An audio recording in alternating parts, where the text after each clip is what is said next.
my ज्ञान grabbers, welcome back to my channel Study Scene, Study with no side effect. So आज इस lecture में हम लोग कवर करेंगे muscular tissue and nervous tissue topic. तो पहले हम लोग मस्कुलर टिश्यू के बारे में समझते हैं। हमने अभी तक एनिमल टिश्यू में एपिथेलियल टिश्यू और कनेक्टिव टिश्यू कंप्लीट कर लिया था। अब हमारी आती है हमारे मस्कुलर टिश्यू की। तो ये मस्कुलर टिश्यू क्या होता है? पहली बात तो ये जो मस्कुलर हमारा पूरा जो मसल्स जितनी भी होती है मस्कुलर सिस्टम है वो किससे मिलकर बना है? हमारा मस्कुलर टिश्यू से।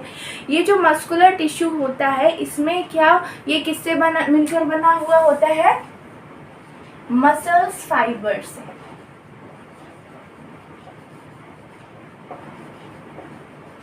और इनकी जो सेल्स होती हैं वो कैसी होती हैं? इलोंगेटेड, लंबी लंबी होती हैं। ठीक है। और ये जो मसल्स टिश्यू होते हैं इनका वर्क क्या होता है हमारी बॉडी में? आपको पता है हम ये जो मूव कर रहे हैं, ये जो लोकोमोशन हो रही है, मूवमेंट हो रही है, ये किसकी वजह से हो रही है? ये हो रही है इन मस्कुलर टिश्यू की वजह से। कैसे? आपके पेपर में ये क्वेश्चन आ सकता है, व्हाट कॉजेस द मूवमेंट। ठीक है, हमारी बॉडी में मूवमेंट कैसे होती है? तो हम बोलेंगे कि जो हमारी मसल्स होती हैं उसमें एक प्रोटीन प्रेजेंट होती है that is called contractile protein, और उसके रिलैक्स और कॉन्ट्रैक्शन की वजह से मूवमेंट होती है। तो इसका आंसर कैसे लिखेंगे कि अगर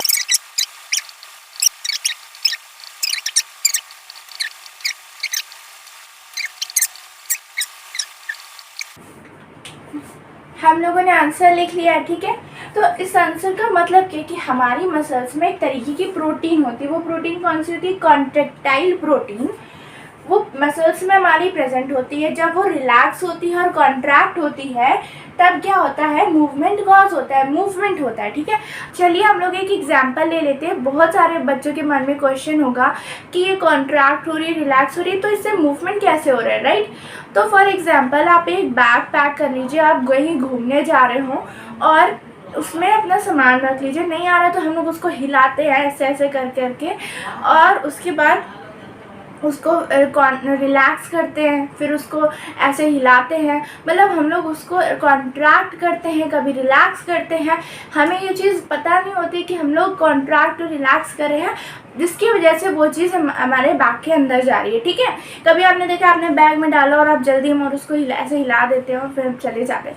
तो ये कॉन्ट्रैक्ट रिलैक्स करें ताकि वो चीज़ अंदर जाकर अंदर जाने के लिए मूव करे। तो ये जो मूवमेंट हो रहा है ये किसकी वजह से होता है? हमारा कॉन्ट्रैक्ट और रिलैक्स की वजह से। मसल्स कॉन्ट्रैक्ट और रिलैक्स ही तो करती है हमारी, तभी मूवमेंट हो पाती है हमारी। तो ये हमारा हो गया मस्कुलर टिश्यू। मस्कुलर टिश्यू के होते हैं 3 टाइप्स। ठीक है, सो ये होते हैं हमारे 3 पार्ट्स। पहला होता है स्ट्रिएटेड मसल्स, देन सेकेंड होता है स्मूथ मसल्स या बोल सकते हैं non striated muscles, then third type की मसल्स होती है कार्डियक मसल्स। ठीक है, तो हम लोग 1 बाय 1 करके ये तीनों पार्ट कंप्लीट कर लेंगे। तो पहला पार्ट है हमारा स्ट्रिएटेड मसल्स। अब इनका जो नाम है वही इनका बोलते हैं ना हम लोग, जैसा नाम वैसे ही काम। ठीक है, तो वही चीज़ हम लोग यहाँ पर देखने भी वाले। इनका स्ट्रिएटेड मसल्स क्यों नाम है? क्योंकि पहली बात तो इनका मैं आपको स्ट्रक्चर ड्रॉ करके दिखाई है मसल्स हमारी, इसमें ये ऐसे बैंड्स प्रेजेंट होते हैं। कैसे? ये बैंड्स प्रेजेंट है इस पे, ये डार्क बैंड्स में ड्रॉ कर रही हूँ, और ये इनका न्यूक्लियस प्रेजेंट है। ठीक है, अब ये देखिए ये हमारी मसल है और ये इनका मतलब मैंने एक सेल का स्ट्रक्चर बनाया सिर्फ, और ये न्यूक्लियस है, और ये इनके क्या प्रेजेंट है? स्ट्रिएशंस। क्या प्रेजेंट है? स्ट्रिएशंस। तो इन मसल्स की खासियत क्या होती है कि इनमें डार्क और लाइट आपको बैंड्स मिलेंगे। देखिए ये वाला हमें कैसा लग रहा है? लाइट, और ये कैसा हमारा? डार्क, और ये कैसे बहुत सारे न्यूक्लियस दिख रहे हैं। तो ये कैसा हो जाएगा हमारा? Multi nucleated. ये मसल्स हमारी कैसी है? Multi nucleated. और ये कैसी आपको लंबी सी नजर आ रही है तो क्या बोलेंगे? लॉन्ग। इसकी शेप कैसी नजर आ रही है? सिलेंड्रिकल। तो क्या लिख देंगे? सिलेंड्रिकल। सिलेंड्रिकल। ठीक है, ये हमारा हो गया। और इसमें प्रेजेंट होते हैं लाइट और डार्क स्ट्रिएशंस, ठीक है, लाइट और डार्क बैंड्स भी बोल सकते हैं, ठीक है। अब ये हमारी मसल होगी। अब ये कहाँ पे प्रेजेंट होती है, इसका काम क्या होता है? जैसे कि मैं अपने मन से अपने मेरा हाथ मूव कर सकती हूँ, मैं अपने मन से अपना पैर मूव कर सकती हूँ, मैं अपने मन से अपनी नेक मूव कर सकती हूँ, ठीक है। ये मेरा कैसा है, वॉलंटरी एक्शंस है। कैसे है, वॉलंटरी एक्शन, जो मैंने अपनी विल पावर से किए, ठीक है। मेरा मन किया तो मैंने किया और ये मूव भी कर रहे हैं। तो जो वॉलंटरी एक्शंस होते हैं, जो हमारे वॉलंटरी मूवमेंट्स होते हैं, वो किसके थ्रू होते हैं, हमारे स्ट्रिएटेड मसल्स। मैं अपने मन से अपने हैंड को मूव कर सकती हूँ, आप भी कर सकते हैं। इस टाइप की मसल्स जो होती हैं वो हमारी डायरेक्टली बोन से अटैच्ड होती हैं और इनके थ्रू हम लोग अपने वॉलंटरी एक्शंस कर सकते हैं, ठीक है। हमारा मन कर रहा है तो हम लोग मूव कर सकते हैं, हमारा मन नहीं कर रहा है तो हम लोग मूव नहीं कर रहे हैं, ठीक है। तो ये क्या, ये जैसे कि हमारे लिम्ब में प्रेजेंट होती है, लिम्ब हमारे हैंड में, जहाँ पर भी आप मूव कर सकते हो, ठीक है। और ये क्या होती है, हमारी जो स्ट्रेटेड मसल्स होती हैं, ये डायरेक्टली किससे अटैच होती हैं, अटैच्ड टू बोन, ठीक है, मोस्टली बोन से अटैच्ड होती है। अब बारी आती है स्मूथ मसल्स की, ठीक है। अब स्मूथ मसल्स में हम लोग पहले ये जान लेते हैं, जैसे कि मैंने खाना खाया तो वो जो खाना है वो मेरी फूड पाइप से मेरे स्टमक तक कैसे जा रहा है, वो धीरे धीरे तो जा नहीं रहा, हम मेरी अंदर जो फूड पाइप है उसकी मसल्स में क्या हो रही है, कॉन्ट्रैक्शन और रिलैक्शन, ताकि वो मेरे फूड को मेरे स्टमक तक ले जाए और मेरे पेट में जो चूहे कूद रहे उनको मार दे। आज हमारे लंग्स में एल्वेलाई प्रेजेंट होती है, जिसके अंदर एयर फिल होती है, वो भी तो जब हम लोग सांस लेते हैं तो वो फूल जाते हैं, उनके अंदर एयर फिल हो जाती है। और जब हम लोग एक्सेल कर देते हैं गैस को, तब क्या होता है कि जो वो होते हैं श्रिंक हो जाते हैं, तो उसमें भी तो कॉन्ट्रैक्शन रिलैक्शन हो रहा है। अब ये बताइए, ये सब जो मूवमेंट्स हो रही हैं कॉन्ट्रैक्शन और रिलैक्सेशन की वजह से, ये क्या मैं करवा रही हूँ? क्या मैं बोली मेरे लंग्स अब श्रिंक ना करे, मेरे लंग्स अब एयर फिल ना हो, या मेरे फूड पाइप रुक जाए, मेरा खाना बीच में अटक जाए, या ऐसा मैं नहीं कर सकती। ये सब कैसे इनवॉलेंट्री मूवमेंट्स हैं, जिनके ऊपर मेरा कोई कंट्रोल नहीं है, जिनके ऊपर सिर्फ और सिर्फ मेरी बॉडी का कंट्रोल है, राइट। अगर इसमें हम लोग देखें तो यहाँ पर हमारा कैसे मूवमेंट हो रहे हैं, इनवॉलेंट्री मूवमेंट हो रहे हैं। कैसा, ये कैसे मूवमेंट में होता है, इनवॉलेंट्री मूवमेंट। और ये हमारा कैसा हो रहा था, जल्दी से कमेंट सेक्शन में बताइए। वॉलेंट्री मूवमेंट की वजह से हो रहा है, ठीक है। जो स्मूथ मसल्स होती हैं और इनको नॉन स्ट्रेटेड मसल्स भी बोला जाता है। क्यों बोला जाता है? क्योंकि ऑब्वियस सी बात है, ये स्ट्रेटेड है, इसमें बैंड्स प्रेजेंट है, जिनको स्ट्रिएशंस बोलते हैं, तो इसमें बैंड नहीं प्रेजेंट है, इसलिए आगे नॉन लगा दिया, सिंपल सी बात हो गई। अब इनवॉलेंट्री मूवमेंट हो गया। अब इनके सेल्स कैसे होते हैं, ठीक है। इनके जो सेल्स होते हैं वो लार्ज होते हैं। कैसे होते हैं? लार्ज होते हैं और पॉइंटेड एंड होते हैं। कैसे होते हैं? पॉइंटेड एंड होते हैं उनका। और कैसे होते हैं? यूनी न्यूक्लिएटेड, मतलब बेचारों के पास एक ही न्यूक्लियस होता है, यूनी न्यूक्लिएटेड। और स्पिंडल शेप के होते हैं। कैसे? स्पिंडल शेप के। कैसे स्पिंडल शेप? जैसे कि, और इनके पास एक ही न्यूक्लियस प्रेजेंट होगा, ठीक है। ये ऐसे मैंने दो सेल्स बना के आपको दिखा दिया, ठीक है। ऐसे ये अरेंज होकर पूरा सा टिश्यू बनाती हैं। और ये कहाँ कहाँ पे प्रेजेंट होते हैं, ठीक है। हमारी आईज में आइरिस प्रेजेंट होते हैं ना, हमारी आईज के आइरिस का मूवमेंट कौन करता है? कंट्रोल स्मूथ मसल्स, ठीक है। मैं यहाँ पे लिख रही हूँ, आइरिस ऑफ आईज कहाँ पे प्रेजेंट होते हैं? ब्रोंकाइल्स में प्रेजेंट होते हैं। हमारे लंग्स में ब्रोंक्यूल्स होते हैं, ठीक है, वहां पे प्रेजेंट होते हैं।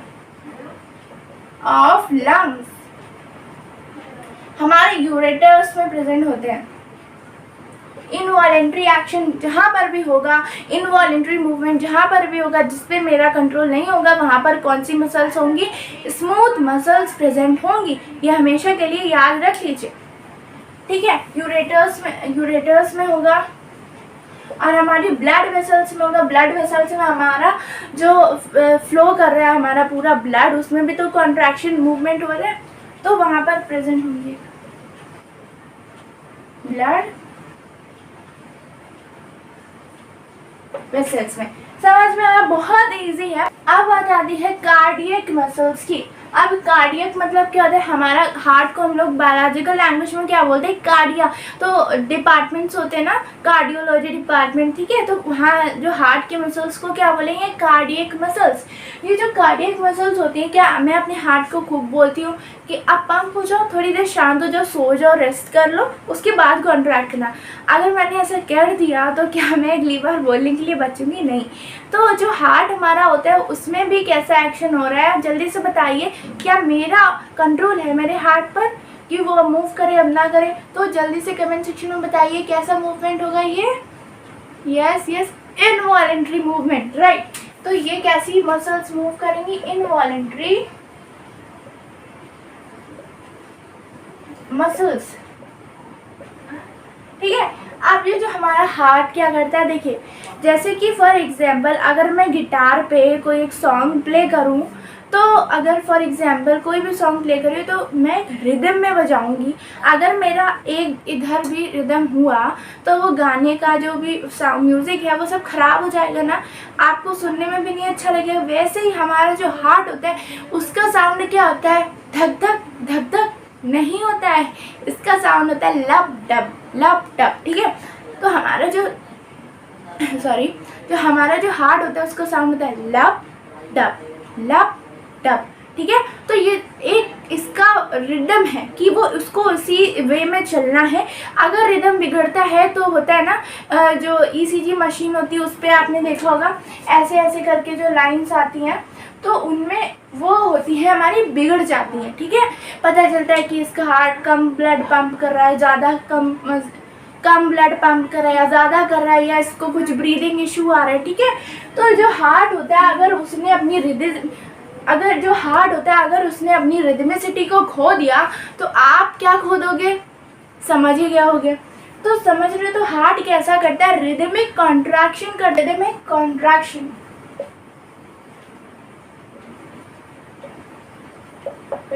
कॉन्ट्रैक्शन। अब ये जो हार्ट की मसल्स होती हैं वो कैसी होती हैं, देखिए पहली बात तो मैं इनका स्ट्रक्चर बना रही हूँ।